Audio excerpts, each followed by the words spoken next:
paz do Senhor Jesus, todos os amigos, irmãos e alunos da Escola Bíblica Dominical. Sejam todos bem-vindos em mais uma aula. Sou o seu irmão em Cristo, Marcos Petrachim, e para mim é um prazer estar aqui mediando a 8ª aula do nosso Fundamento Bíblico, da nossa revista da Escola Dominical desse trimestre, que tem como tema a natureza do caráter cristão. Ela já está disponível nas livrarias das nossas igrejas Pentecostal Deus e Amor. Você que ainda não adquiriu, vai até uma das nossas livrarias, em nome de Jesus, porque eu tenho certeza que você terá sua vida edificada através dos ensinamentos da nossa revista. Hoje nós iremos abordar a lição 8, que tem como título Paulo, um missionário zeloso e autêntico. O texto áureo da lição está em 2 Coríntios, capítulo 11, versículo 2, que diz: Porque estou zeloso de vós, com zelo de Deus, porque vos tenho preparado para vos apresentar como uma virgem pura a um marido, a saber, a Cristo. Esse é o texto áureo da nossa lição de hoje. E na lição aplicada, você que já tem a sua revista, aí você pode estar nos acompanhando. Diz que na sociedade em que nós vivemos hoje, nós devemos refletir o caráter de Cristo através das nossas ações, através das nossas atitudes. As pessoas precisam olhar para nós e enxergar Cristo em nossa vida. Toda a nossa revista, toda a lição tem a meditação diária, que tem um versículo para cada dia da semana, que você pode estar meditando, que você pode estar estudando aí. Cada dia da semana você tem um versículo exclusivo falando da lição. E os objetivos dessa lição é sintetizar a biografia do apóstolo Paulo, descrever as características do zelo paulino e explicar os termos zelo e autenticidade. A leitura bíblica em classe, você que não tem a revistinha ainda, você pode estar nos acompanhando na Bíblia Sagrada, que fica em 2 Coríntios capítulo 11, do versículo 2 ao versículo 6, que diz assim: Porque estou zeloso de vós com o zelo de Deus, porque vos tenho preparado para vos apresentar como uma virgem pura a um marido, a saber, Cristo. Mas temo que, assim como a serpente enganou Eva, com a sua astúcia, assim também sejam de alguma sorte corrompidos os vossos sentidos e se apartem da simplicidade que há em Cristo. Porque se alguém for pregar-vos outro evangelho que nós não temos pregado, ou se recebeis outro espírito que não recebestes, ou outro evangelho que não abraçastes, com razão o sofrereis, porque penso que em nada fui inferior aos mais excelentes apóstolos.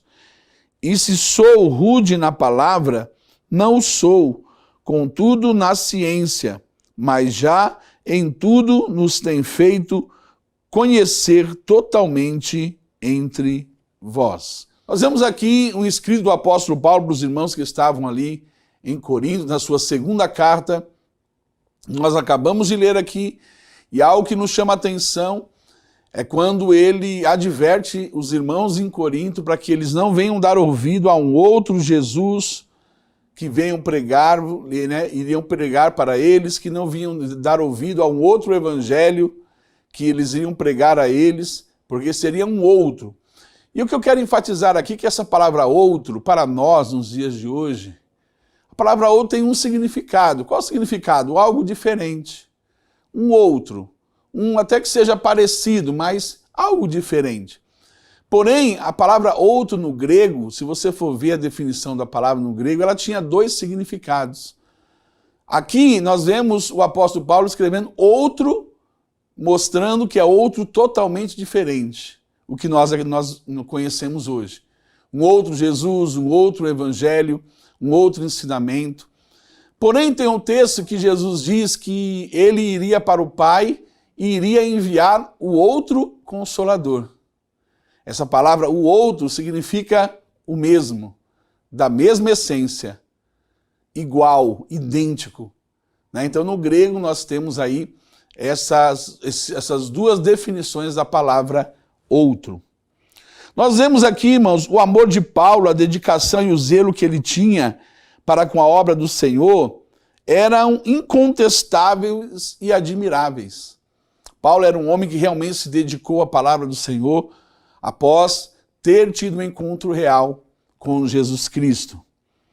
No primeiro tópico, nós vamos ver aqui na nossa revista falando sobre a biografia de Paulo. A naturalidade. Paulo ele nasceu em Tarso, na Cilícia, na costa da atual Turquia. Ele era descendente de uma família hebraica tradicional. O pai era diligente fariseu.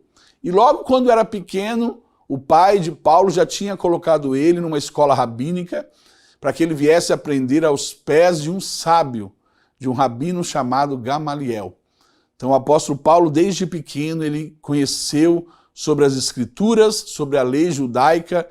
Então Paulo ele era ali judeu, por ele vindo a linhagem ali da tribo de Benjamim, porém Paulo também tinha uma nacionalidade greco-romana, então ele tinha dupla cidadania, ok?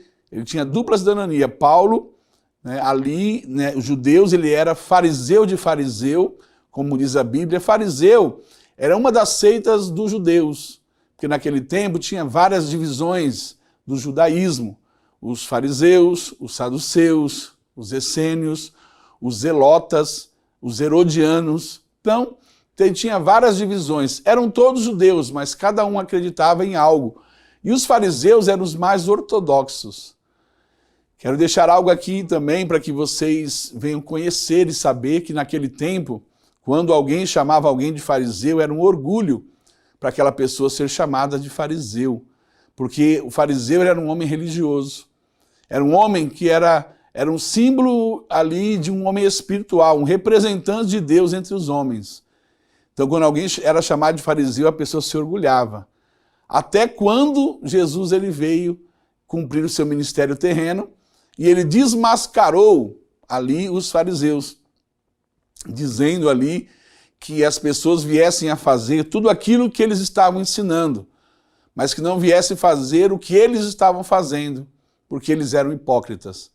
Porque eles simplesmente ensinavam, colocavam um jugo pesado nas costas das pessoas, mas eles mesmos não cumpriam aquele jugo pesado. Ok? A formação de Paulo. Paulo ele foi educado segundo os princípios dos fariseus, da linhagem ali do judaísmo. Ele obedecia os rituais judaicos, a lei judaica. Paulo ele era um religioso.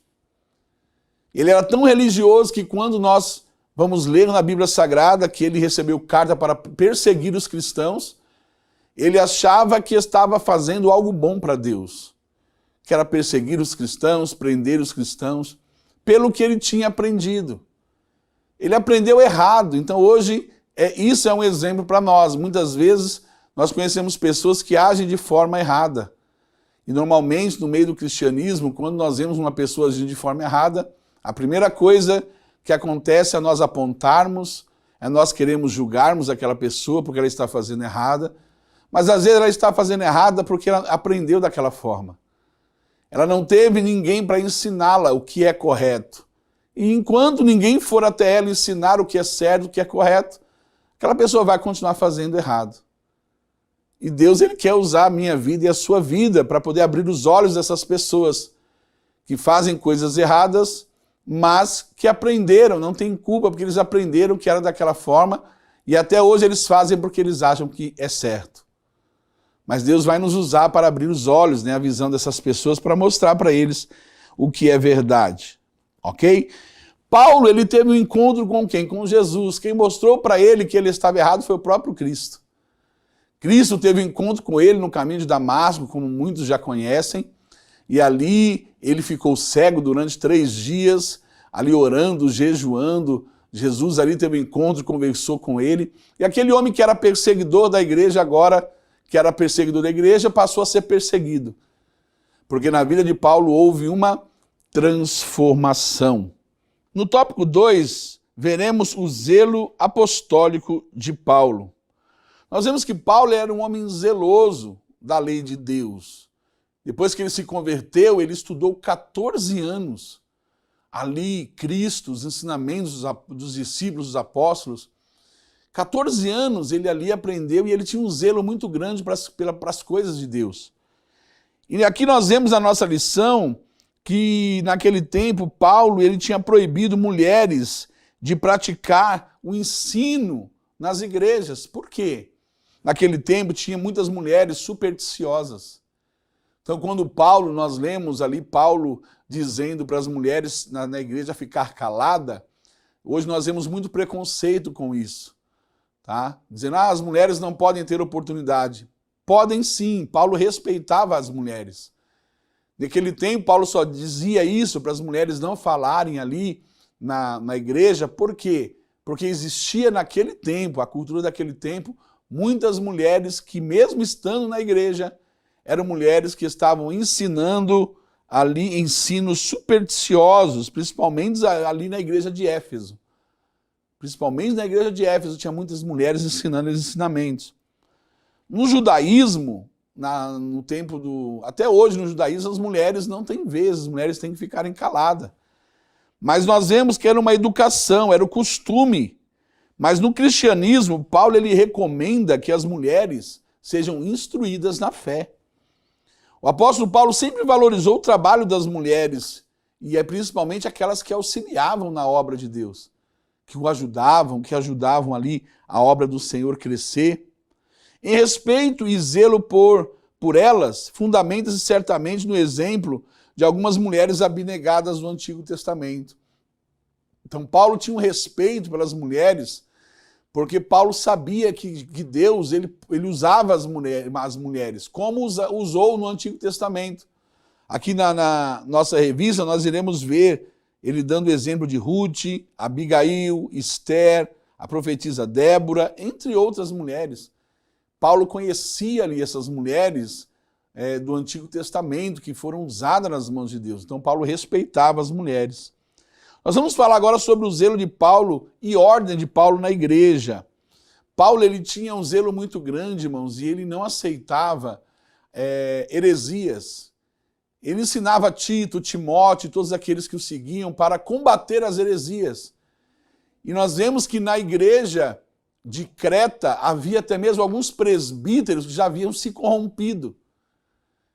E Paulo, sabendo daquela informação, Paulo levantou ali um servo, um jovem chamado Tito, e levou até ele à igreja de Creta e disse assim, olha, eu vou dar algumas orientações, tem algo que você precisa pôr em ordem lá, que falta organizar na igreja que está desorganizada, e você precisa agir severamente com alguns homens que se dizem presbíteros, mas que já se corromperam com o judaísmo, já se corromperam com os judaizantes, que naquele tempo era os judeus que se convertiam ao cristianismo, que diziam que Cristo não era o suficiente para salvar. Porém, para ser salvo tinha que ter Cristo, mas precisava executar a circuncisão, precisavam guardar a lei do sábado, precisavam fazer as festas religiosas, né, ali com os judeus. Então, muitos presbíteros já tinham se corrompido, até mesmo com muitas imoralidades naquele tempo. Então, Paulo, usando ali Tito, disse assim, olha, usa de severidade com esses homens. Exclui-o e levante outros presbíteros, homens idôneos, homens irrepreensíveis, homens que verdadeiramente venham refletir a glória de Cristo sobre a vida deles e colocam eles para exercer esse cargo na igreja. Nós vemos também o zelo de Paulo pelos jovens obreiros, né? O maior exemplo é Timóteo, que ele chamava do seu filho na fé. Nós vemos que mesmo ele distante, mesmo ele preso, ele escreve ali para Timóteo a primeira carta, a segunda carta a Timóteo, conhecida como a Cartas da Prisão, né? Cartas pastorais também.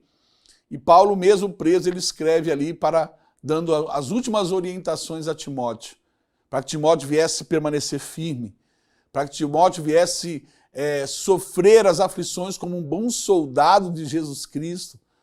Paulo ele vem sempre animando Timóteo, fortalecendo Timóteo com as palavras, para que ele não viesse se entristecer. E ele ali colocando ali a convicção no coração de Timóteo que a igreja de Cristo é um rebanho e precisa ter um pastor que realmente se preocupe com as ovelhas, um pastor que ama as suas ovelhas.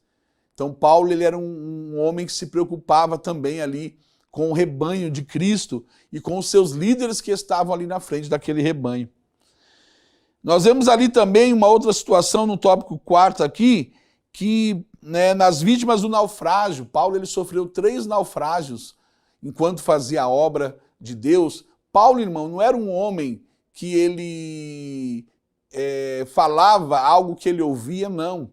Ele falava algo que ele vivia. Quando ele conta, ele escreve histórias, ele não procura contar histórias das outras pessoas, não. Ele conta histórias que ele viveu com Cristo. E nós vemos aqui na palavra de Deus que no naufrágio ele orou a Deus para que Deus salvasse todos aqueles homens, que não deixasse nenhum deles morrer. Até mesmo aqueles que estavam levando preso.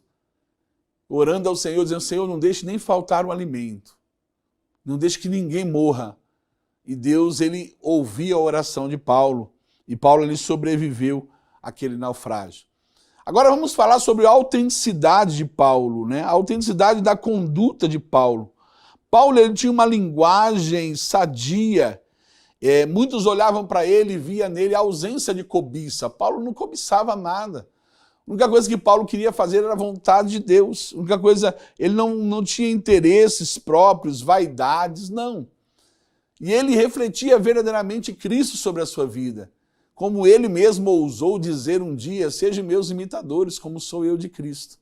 Porque se vocês me imitarem, com certeza vocês estarão imitando Jesus Cristo. Nós vemos que Paulo era autêntico e nós não vamos encontrar em nenhum momento ali Paulo ele sendo questionado.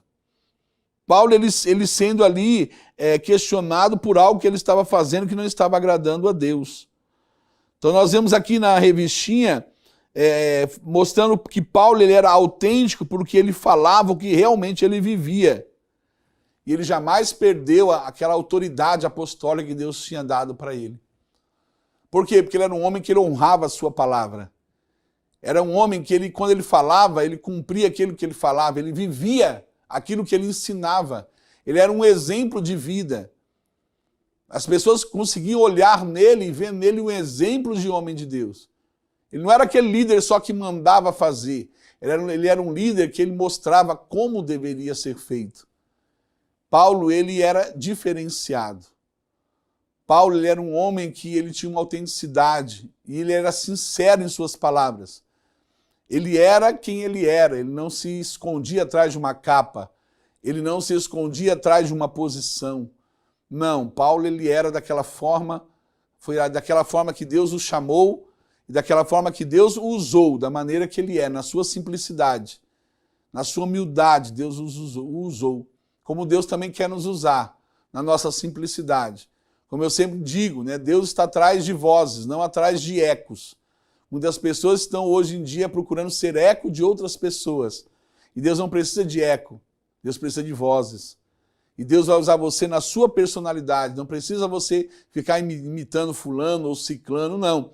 Se tiver que imitar alguém, imite Cristo, imite Paulo, que foi um dos maiores exemplos da Bíblia Sagrada, como um discípulo valoroso do Senhor Jesus. Nós vemos que o apóstolo Paulo, certa ocasião, quando ele fala das suas convicções, ele chegou numa reunião, na hora da refeição, e ele percebeu que um dos líderes da igreja primitiva, que Deus chamou ali para pregar para os judeus, que era Pedro, o apóstolo Pedro, estava sentado ali com os gentios, e quando chegou os que eram judeus, que tinham se convertido ao cristianismo, o que Pedro fez? Deixou ali os gentios e virou as costas para eles e foi ali sentar com os judeus, menosprezando os gentios. E Paulo, a Bíblia diz que Paulo o repreendeu na cara, quer dizer, o repreendeu na frente de todos, dizendo que não era lícito que ele fizesse aquilo. Ele mesmo como um líder, ele precisaria dar um exemplo. Líder, irmão, ele precisa ser imparcial. Líder, ele não pode fazer acepção de pessoas. Tem muitas pessoas que querem ser líder, ou até mesmo são líderes hoje porque ocupam um cargo eclesiástico, uma função até mesmo na igreja, mas são pessoas que você vê que fazem acepção de pessoas. tratam uns de uma forma e outros de outra forma. É como a Bíblia diz, é o peso da balança, uma balança enganosa, dividida. Para uns ele trata de uma forma, para outros às vezes não dá nem a paz do Senhor. O líder não pode ser assim, o líder tem que ser um exemplo. E Paulo, ele era um exemplo dos gentios, e ele também era obediente. Quando ele cobrava a obediência das pessoas, é porque ele mostrava que ele era obediente a Deus. Então as pessoas viam nele a obediência. Paulo era um homem centrado, Paulo era um homem que quando ele falava de sofrimento, e falava para Paulo, Tito, para os seus discípulos sofrerem com ele as aflições como um bom soldado de Cristo, Paulo estava dando um exemplo que ele foi um homem que sofreu por amor a Cristo. Como o próprio Jesus disse para Ananias, quando mandou Ananias ir até a rua direita, na casa de um homem chamado Judas, dizia assim, olha, vai lá que tem um homem lá chamado Saulo, e esse homem, ele está ali, né, cego, e você vai pôr as mãos sobre ele, e ele voltará a enxergar e será cheio do Espírito Santo. Ali nós vemos que Ananias, ele diz, não, mas esse homem eu conheço, esse homem aí era perseguidor da palavra de Deus. E nós vemos que Cristo falou para Ananias, não, vai lá porque para mim ele é um vaso escolhido. E vou eu ensinar a ele a sofrer por a minha palavra. E isso aconteceu. Paulo foi perseguido, foi apedrejado, pregou em Derbe, em Listra, em Icônio, foi apedrejado, jogado fora da cidade como se estivesse morto. Fugiu várias vezes de muitas cidades porque estavam ameaçando matá-lo. Nós vemos que Paulo ali, ele foi preso pelos romanos, os guardas pretorianos chicotearam ali Paulo, né, deram em Paulo uma quarentena de açoites, foi dado a ordem para dar nele, ele sofreu 5 quarentenas de açoite. Porque naquele tempo, quando o prisioneiro ele era acusado, ele recebia uma quarentena de açoite, quer dizer, os soldados pretorianos davam 40 chicotadas, aí depois que ele tivesse dado a 40, ele tinha que parar, não podia mais bater. E Paulo não, Paulo sofreu 5 quarentenas de açoite. Os soldados iam, batiam, davam só 39 chicotadas. Porque se eles dessem a 40ª, eles não podiam bater mais. Aí quando era mais tarde, eles voltavam lá e davam mais 39. E aí eles não davam a 40ª, eles fizeram isso por 5 vezes. Então Paulo recebeu 5 quarentenas de açoites. Provavelmente, se você somar, dá 195 chicotadas. Paulo sofreu ali daqueles guardas pretorianos. Muitas pessoas confundem, até mesmo é bom trazer aqui para nosso conhecimento, que Jesus mudou o nome de Paulo, e Jesus não mudou o nome de Paulo. Mudou, era de Saulo para Paulo. Não. Ele simplesmente era chamado de Saulo ali para os judeus. Saulo de Tarso, porque nasceu na Cilícia, filho de fariseu. Então, para os judeus, ele era chamado de Saulo.